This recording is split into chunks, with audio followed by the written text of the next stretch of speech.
Parsha illuminated for Parshas Emor. So, Parshas Emor begins with instruction from Hashem to Moshe to inform the Kohanim, the priests, of all the unique halachos, all the unique laws that apply to the Kohanim. So the first pasuk opens up by Omer Hashem el Moshe, and Hashem said to Moshe, Emor el Kohanim b'nei Aaron, tell the Kohanim, the sons of Aaron, excuse me,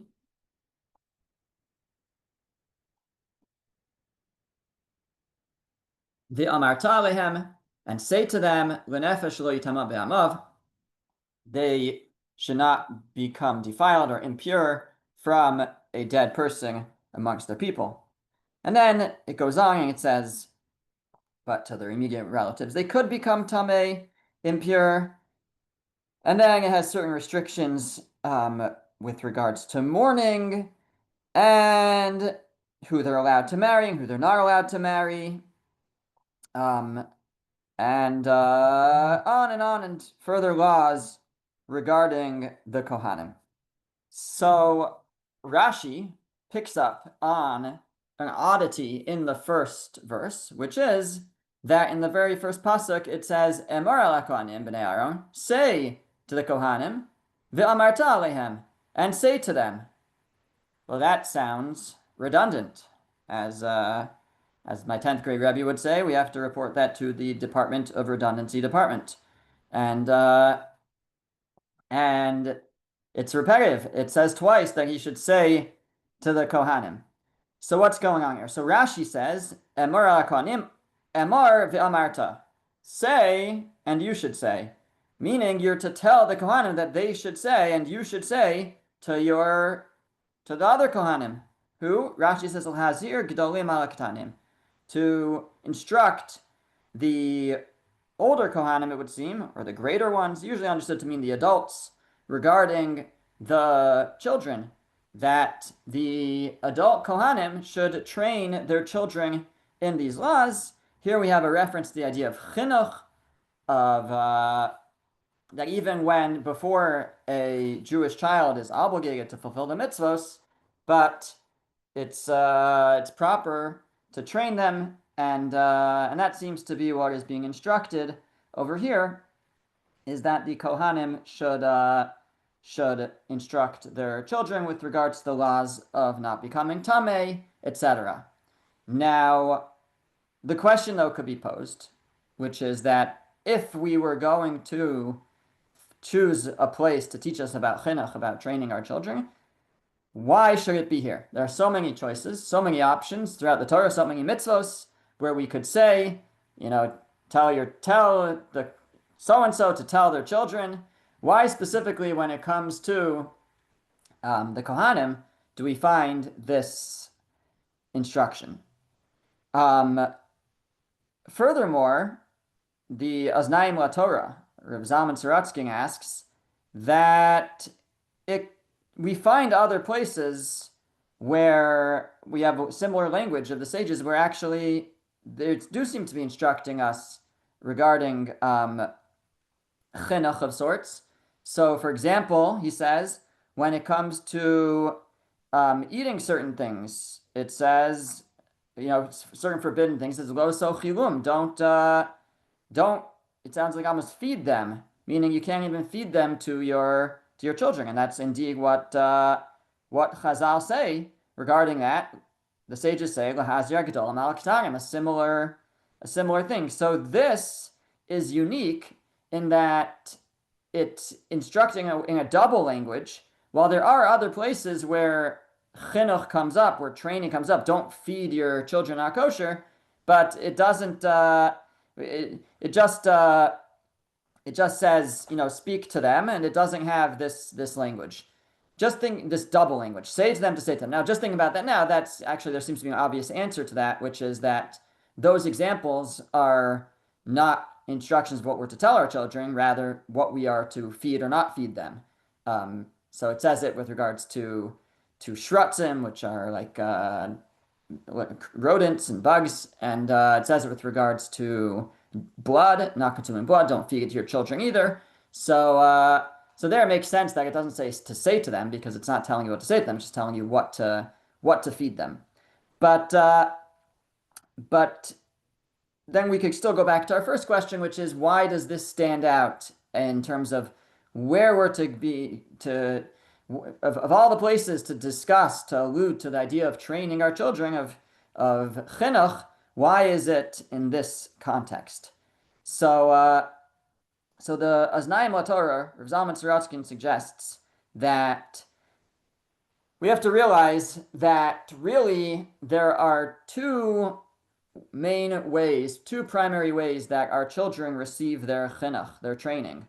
One is from their parents, or by proxy from their teachers who the parents hire.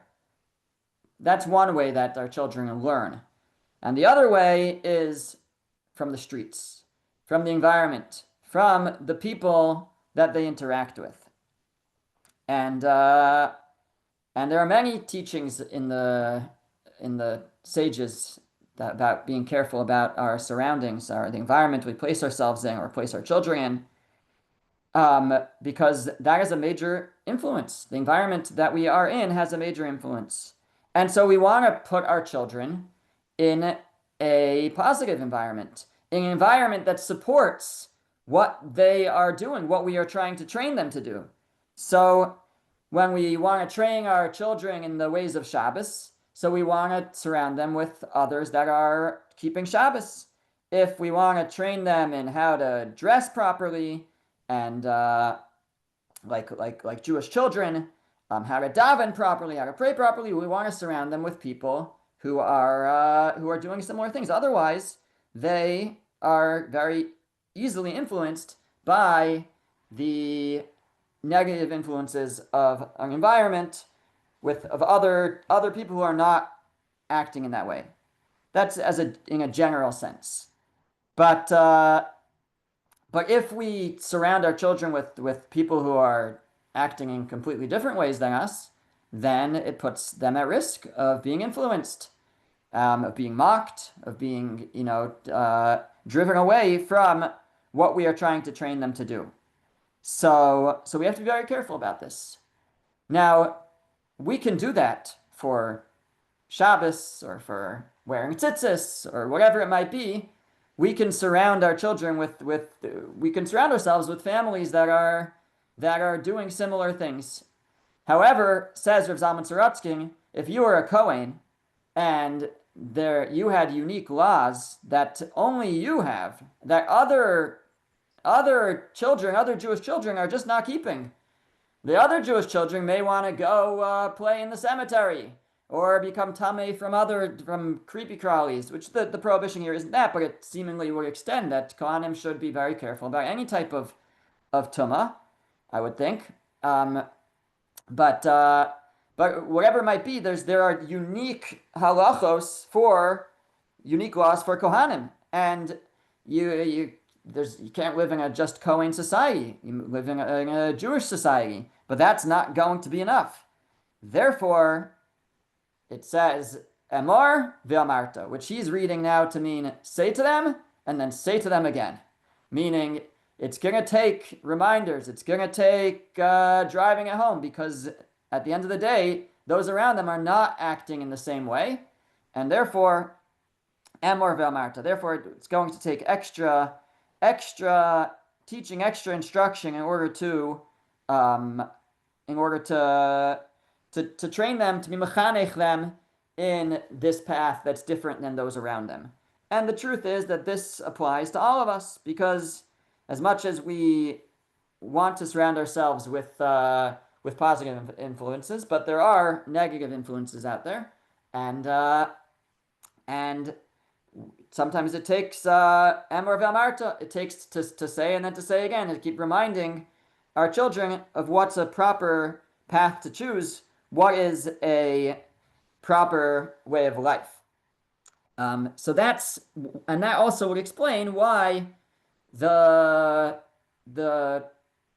Torah chooses to bring out the idea of chinuch here by the Kohanim, because in a certain sense they have the greatest challenge, in that everybody else is acting differently, And yet we can still apply that on some level to everybody else, because we all have that challenge on some level, just not to the same extent that the Kohanim. Now, how do we tell them? How do we instruct them in such a way that it will be effective? So here we can look to the Orach Chaim, and the Orach Chaim asks on this verse that it's different here. We have again this repetitive word Emor ve'amarta, say to them and say to them. Often the Torah will say Daber el bnei Yisrael ve'amarta alehem, speak to them and then say to them. So yet here it's Emor ve'amarta, not Daber, but rather Emor. So why the change? Ask the Orach Chaim. Why does it say with the word Emor rather than Daber, speak? Number one. And secondly, he asks that it says, speak to the Kohanim, the children of Aaron. And the Kohanim is the description, and the children of Aaron is who they are, right? They are the children of Aaron, and their role is Kohanim. So he says it would seem that it would be more appropriate to first say who they are and then their description, meaning speak to Bnei Aaron, the Kohanim. If you want to describe them, why does it first say the Kohanim and then say who they are? They are the Bnei Aaron. They are the children of Aaron. So the Orach Chaim suggests that, actually he quotes a medrash. The medrash says as follows. It's a medrash Tanchuma. And the medrash says, why does it say twice to say to them, Emor ve'amarta? So the medrash says, a mashal, a parable, a metaphor to understand this. It says, a mashal of a butcher who would service the king. And the king, he would bring meat to the king, I guess, back and forth. And the king said to him, I decree upon you that you should never be in the presence of the dead. Why? Because you are always in my palace. You always see me. And I don't want something that's connected to the dead in my palace. So he says that's the mashal. And that's what Hashem decreed upon the Kohanim who enter the Beis HaMikdash, that they should not become Tameh because they enter the Beis HaMikdash. And what this mashal really tells us is that the why. Why are you being told not to become Tameh? And the reason is because you serve in the Beis HaMikdash, that you serve in the temple right before me. You are special, you are unique. And that's why you can't become Tameh, because you can go places where nobody else can go.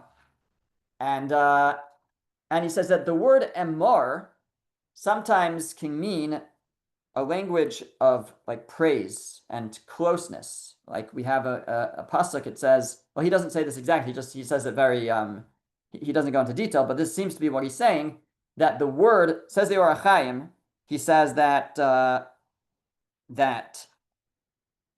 Emor is Lashon Mala. That's all he tells us. Emor is a language of like either praise or higher, being greater. And the commentaries on the Orach Chaim suggest that what he means, maybe a reference to the verse in the book of Devarim, Es Hashem Ha'amarta, which means Hashem has kind of is again the same root to Emor, Ha'amarta, but there it means like Hashem has chosen you uniquely. And there are times where it can mean to be praiseworthy, like in Tehillim, where it says Yis'amru kol pa'alei oven. That's in Tehillim, in Psalms chapter 94, verse 4. Yis'amru kol pa'alei oven. And there it's a language of praise. So the word Emor can actually mean praise. And so says the Orach Chaim, that's what they're being told. Emor ala Kohanim. Say, meaning not just say to them, but praise them, instruct, show them their greatness. And then tell them, L'nefesh lo yitama be'amav. Then tell them you may not become Tameh. Because in order for them to appreciate why they are not allowed to become Tameh, why are they different? Why can they not behave in the same way that all the other children are behaving? The answer is Emor. you are praiseworthy, you are elevated, because you are Kohanim, because you are priests. So therefore, Emor ala Kohanim, say to the Kohanim, who are the Bnei Aaron, or the children of Aaron, and then first tell them who they are, and then tell them that they may not become Tameh. Similarly, a little bit different, the Toras Moshe, Chassam Sofer, actually I think it's a different Sefer that's quoted there, Shir Ma'on. The Shir Ma'on says, he tries to read it, tell the Kohanim that you're the Bnei Aaron. Tell the Kohanim you are the children of Aaron. You come from unique yichus. You come from a great line coming from Aaron. So first tell them you're the Bnei Aaron. You're the children of Aaron. And therefore, I can tell you, l'nefesh lo yitama, you shouldn't become tameh. But the bottom line, the takeaway, whichever way you read it, is that they are to be told first who they are, why they're unique, how special they are. They get to go places where nobody else goes. They are capable of reaching heights nobody else can reach. And that's why l'nefesh lo yitama. And similarly, even for non-Kohanim, we have the same idea. We have all these additional restrictions, all these things we can't do, other people can do. There might be things that even other Jewish families do that we feel are not appropriate. So if we want to tell our children why they can't do what everybody else is doing, so we can't just say, no, you can't do it. We don't do that. You could try, but it won't be as effective if we tell them that we are a holy people. We're unique. We're special. We have a soul that's capable of reaching great heights, and we don't want to tarnish. We don't want to damage that holy neshama that we have, and to speak about how the privilege and the honor it is to be part of the special people, and then they'll be more receptive to that which we're trying to be mechanech them, that which we're trying to train them in, even though it means that they have to be different than those around them. That's one suggestion for why there's extra emphasis here. Emor ve'amarta. You might have to repeat yourself, you might have to say it more than once, because it requires the Kohanim to be different than everybody else. The Aznai Motor of Zalman Saratsky has another suggestion.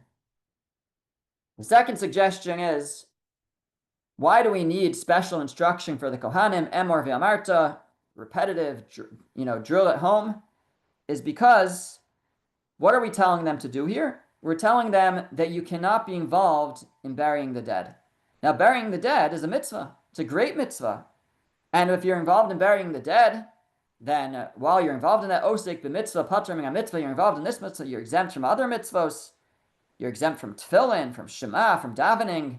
It's such that would be true for any mitzvah under the right circumstances. But it's such a special mitzvah. And we're telling the Kohanim, but you can't do it, except for under very, very unique circumstances, immediate family. But otherwise, you can't be involved in this mitzvah. So they might wonder, we the Kohanim, we have so many extra mitzvos. And now we're being restricted, we're being held back. We can't do this tremendous chesed, this tremendous kindness with the dead. So, and everybody else can. So therefore, we have to instruct them specifically, and it says gedolim ala ktanim, those who properly understand what the gedolim means, the great ones over the lower ones. So again, usually means the older ones for the parents, for the children, but it can also mean those who understand, those who are greater, can instruct the ketanim, those younger, that it's true, we're missing out on a mitzvah, but there's a reason for it, and it's so damaging for a Kohen to become tameh that overrides, and it takes a extra emphasis because we're pulling them away from a mitzvah, and that's where perhaps it's hardest for a person to hear that they shouldn't be doing something, and again, this is a challenge that comes up all the time, where there's something that we think is lofty, that there's something that we think is needed, is important, but it runs against a different principle of the Torah. And how do we know what should win out? Should we do this act of chesed, this act of kindness, when it will be in violation of something else? And that's a place where people may be most challenged. That no, it's okay that we're violating this principle, this law, because it's for a good purpose. And usually the answer really though is no, is we should not violate the Torah because we think that there's something important that needs to be done. And even if it's a mitzvah, but if it's a mitzvah at the expense of a different transgression, then maybe it takes consultation with a proper halachic authority, but many times it's not the right thing to do. So, but it's a challenge. That's where people have this tension and go rogue and start doing their own thing because they think it's the right thing to do. And therefore, Emor ve'amarta. It might take a little bit of a stronger instruction that no, you gotta stick to the principles of the Torah, even though in our view there might be something so important. In this case, like it's an actual mitzvah, burying the dead, but for the Kohanim, it's not the proper path forward.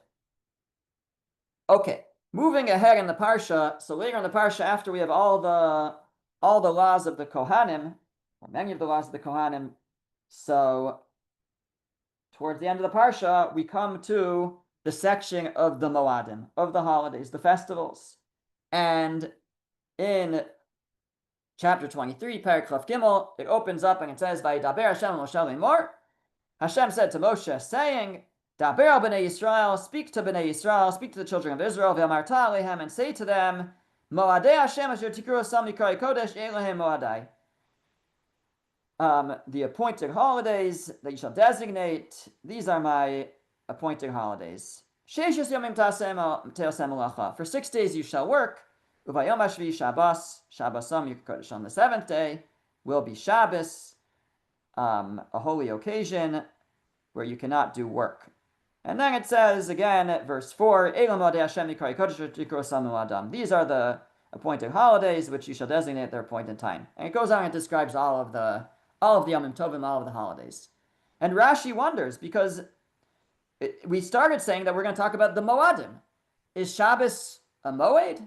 Is Shabbos one of the holidays? Usually we assume not. Shabbos is its own unique day that's different than all the other holidays. So Rashi asks, why is Shabbos inserted here in the discussion of the Moadim? Ma'ing in Shabbos eitz Moados. Why does Shabbos appear here amongst all the other holidays? Lilamedcha, it's to teach you, says Rashi, shekoa mechalas hamoados, maling alav kiluchilas hashabbasos. If you desecrate if you desecrate the Moadim, the holidays, it's as if you've desecrated the Shabbos. But if you fulfill the Moadim, if you keep the Moadim, you keep the holidays, then it's as if you kept the Shabbos. And that's why Shabbos is mentioned here. It's to tell you that that Shabbos, in a certain sense, is dependent on the Moadim.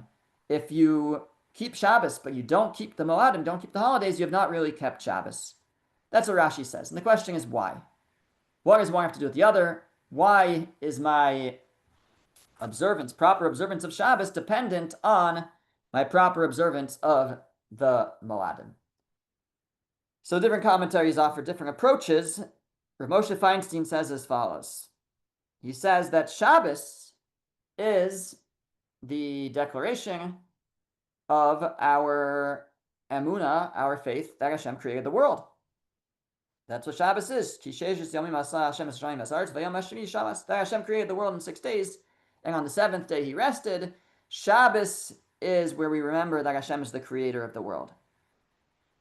And if somebody desecrates the Shabbos, so it's as if they are denying Hashem as the creator of the world.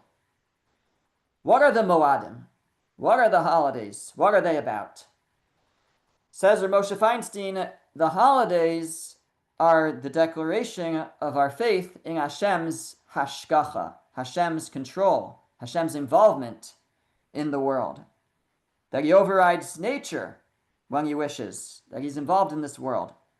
And so Pesach, we remember how Hashem brought all those miracles, how Hashem involved himself in the world in order to take us out of Egypt. And Sukkot, we remember how Hashem protected us in the desert, in the clouds of glory. And Shavuos, we remember how Hashem gave us the Torah, which is all about, much of it is about reward and punishment, Hashem's involvement in the world. It's Hashem, giving the Torah itself is Hashem's involvement in the world. And Rosh Hashanah, we can add, Ramosh doesn't say this, but Rosh Hashanah, Day of Judgment, again, Hashem is watching, Hashem is deciding. So the holidays have to do with Hashem's continued involvement in the world. So we have Shabbos, we testify to Hashem's creation, being the creator of the world, of the universe, and on the Moadim, we testify to Hashem's continuing involvement and hashgacha and oversight of all of existence. So therefore, it's not enough to have one without the other. If we were to only have Shabbos and only recognize Hashem as the creator of the world, then we really have nothing, he says. That's really leaves us with nothing, because that would not impact our lives in any way. If we only acknowledge Hashem as the creator, so great, he created the world, but what does that have to do with me? If he created the world and then took a back seat and didn't instruct the world in any way, and doesn't involve himself in the world in any way, then it's not really worth much, such a belief. It's only when we add on our belief, our faith in Hashem's hashgacha, in his involvement in the world, in reward and punishment, in giving us the Torah that instructs us in how we're supposed to live in this world, so only then is there meaning to Hashem as creator. And therefore, if one keeps Shabbos but does not keep the Moadim, then if they desecrate the Moadim, if they desecrate the holidays, so then it's as if they have desecrated the Shabbos, while if they keep the Shabbos, if they keep the Moadim, then they have at the same time upheld the purpose of Shabbos, which is recognizing Hashem as the source of everything, and now, branching out from that Hashem continues his involvement in the world through the giving of the Torah and his continued involvement in reward and punishment, and continued hashgacha, continued oversight of all that happens in our life. Okay, and now we'll share one more idea, and we'll talk a bit about the Omer, because here in this week's Parsha, in Parshas Emor, amongst all the holidays is the mention of the counting of the Omer, which we find ourselves in now, and it's really that which bridges Pesach and Shavuos. So continuing in chapter 23, Parak Chaf Gimel, verse 9, Pasuk Tes Vayidaber Hashem el Moshe lemor. Hashem spoke to Moshe saying, Daber al bnei Yisrael, speak to the children of Israel, ve'amarta alehem, and say to them, Ki savo al haaretz asher ani nosein lachem. When you come to the land that I will give you, the land of Israel, uketzartem es ketzira, and you harvest the harvest, va'avesem es omer reishis ketzirchem alakon. You should bring an omer worth, that's a measurement of the first of your harvest, to the Kohen. This is not every individual, but as a nation, they're to harvest an omer of barley and bring it to the Kohen. Ve'nifes omer lifnei Hashem l'rtzonchem, and he should wave that omer's worth of barley. This is done the day after the holiday, meaning the day after the first day of Pesach. In other words, the second day of Pesach. That's when it's done. Okay, and then verse 12 mentions certain karbanos, certain offerings that are brought with it, as well as 13. Okay, and then in verse 15, Tesvav, it says, and you should count for yourselves from the day after the holiday, meaning from the second day of Pesach, from the day that you bring the waved Omer, you should count 7 weeks, which is the counting of the Omer. until after the 7th week. You'll count a total of 50 days. Okay, it's really 49. Commentaries discuss why it says 50. And then you'll bring a new mincha, a new kind of offering on the 50th day, which is the day of Shavuos. And what is that special offering on Shavuos?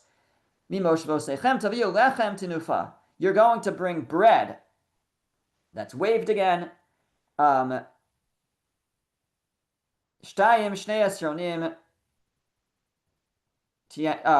it's 2 loaves, each one of 2 esronim of flour. I don't know if it's each one or all together. Chametz te'afena b'krim l'Hashem. It's going to be chametz and brought as a offering to Hashem. So on Shavuos we have what we call a shtei alechem, the 2 loaves, which are brought on the mizbeach. Okay, so this is the counting of the Omer, which begins with the bringing of the Omer offering on the 2nd day of Pesach and concludes on Shavuos with the offering of the shtei alechem, of the 2 loaves of chametz. Now, even though we have a verse stating that we should count the Omer, so it would seem that this is a biblical requirement.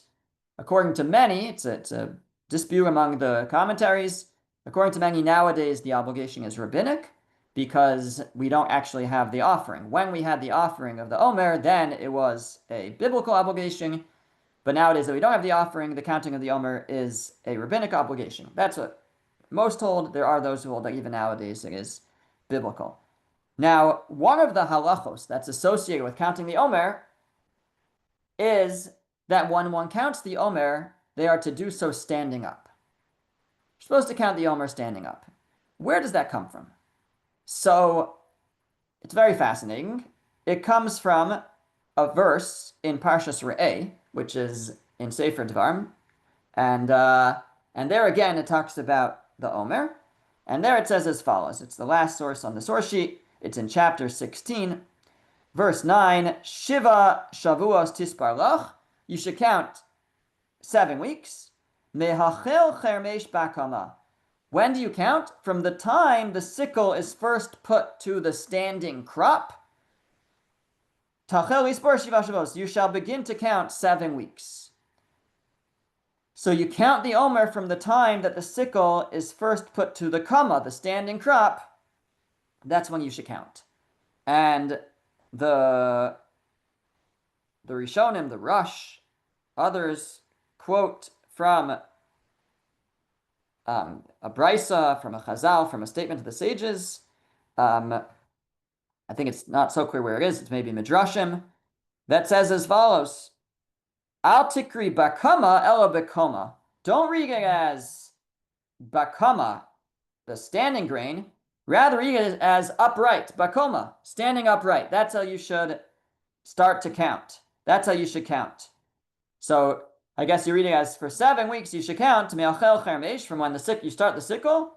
Bakoma tachel lispor. Standing, you should begin to count, and therefore you should count standing. So it's a very interesting source, and to be honest, I've always thought it was a little bit strange. It's talking about standing grain, and what's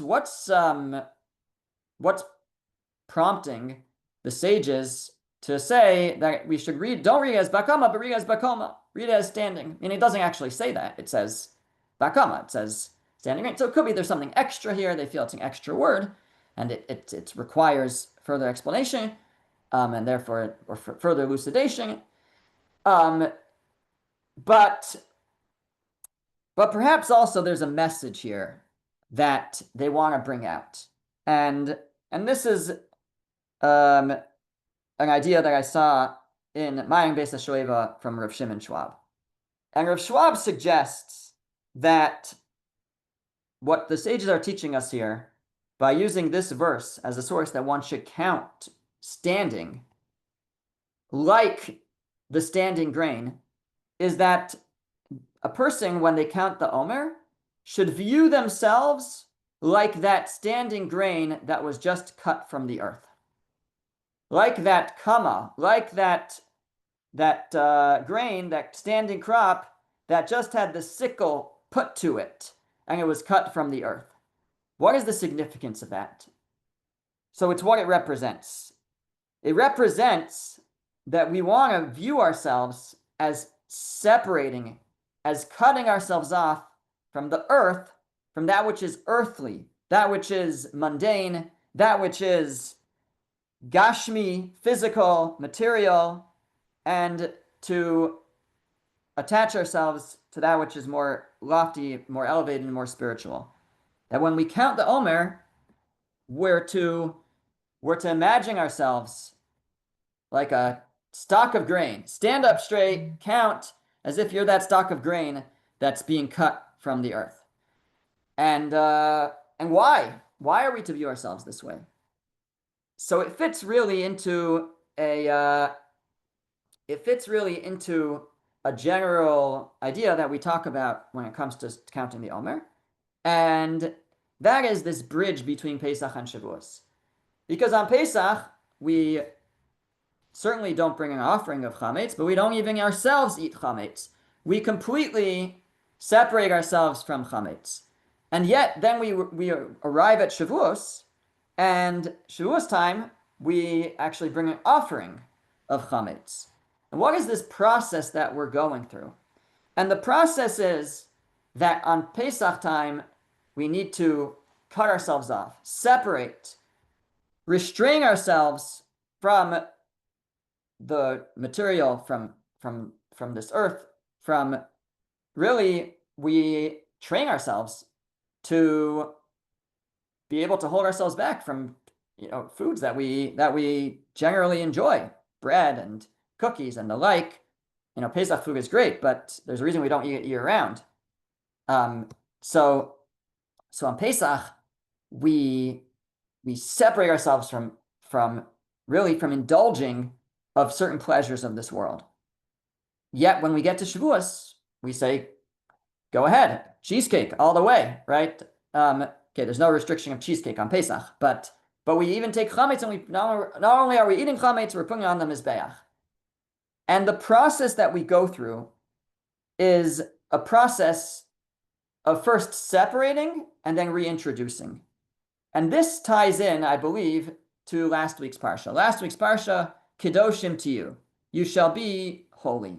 And what does it mean, Kedoshim to you? So Rashi says, Perushim, you should be able to separate. Rashi says specifically from arayos, from sexual immorality, but the Ramban famously extends that beyond that. Perushim in general, be able to separate from this world in general. Kadesh atzmecha b'ma shemuter lach. Sanctify yourself with that which is permitted to you, meaning even things that are permitted, but don't overindulge. Be able to say no. Train ourselves to say no. Now, why is that holiness? How is that kedoshim? It's great that you can say no to a piece of chocolate cake, but is that holiness? Is that kedoshim? So Reb Chaim Friedlander explains, this is, I think, what he's basically saying, is that really no. It's really just the first step in sanctifying ourselves and really sanctifying the world. In order to sanctify ourselves, in order to sanctify the world, we need to take this world and elevate it and dedicate it for the sake of heaven, l'shem shamayim, to use this world l'shem shamayim. But in order to do so, we have to not be using it for ourselves. If we're engaging in pleasures of this world for ourselves, then we can't say we're doing it for the sake of heaven. If we're eating, right? So some people, when they eat on Shabbos, they say, "L'kavod Shabbos Kodesh." I'm eating in the honor of Shabbos.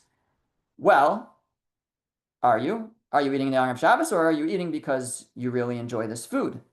So in order to be able to say that I'm doing it for Shabbos, I first have to know that I could say no.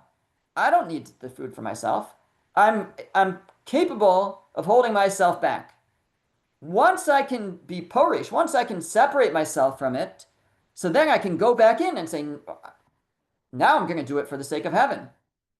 As long as I know that I can hold myself back, then I could dedicate. If I can't hold myself back, I'm not doing it for heaven. I'm doing it for myself. So the first step in sanctifying the world around us is to be able to say no, is to be able to hold ourselves back.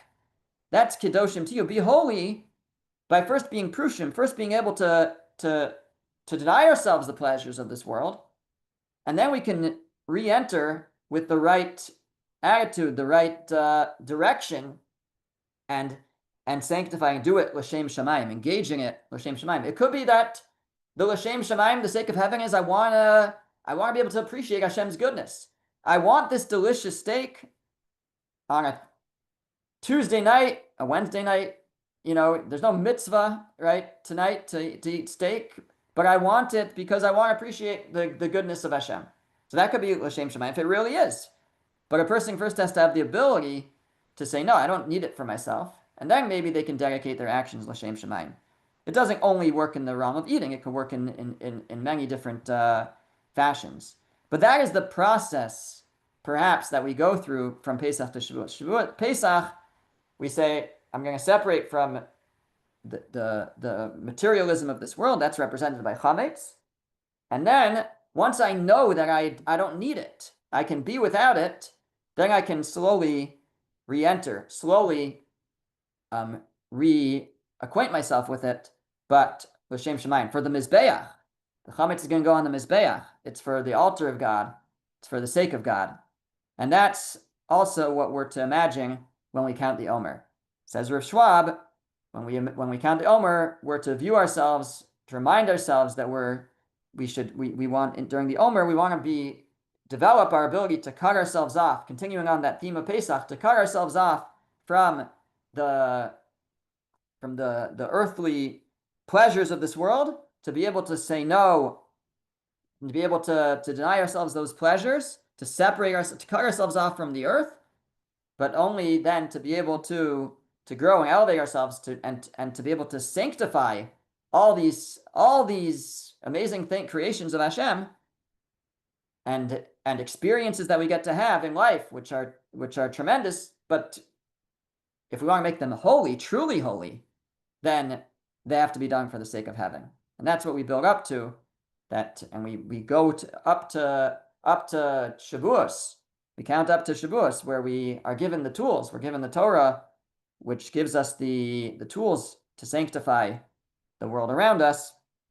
That is maybe the deeper meaning of standing when we count the Omer, to view ourselves as that standing grain that's being cut off from the earth, with the goal, though, of being able to re-engage in a way that it is l'shem shamayim, for the sake of heaven. Okay, we will stop there.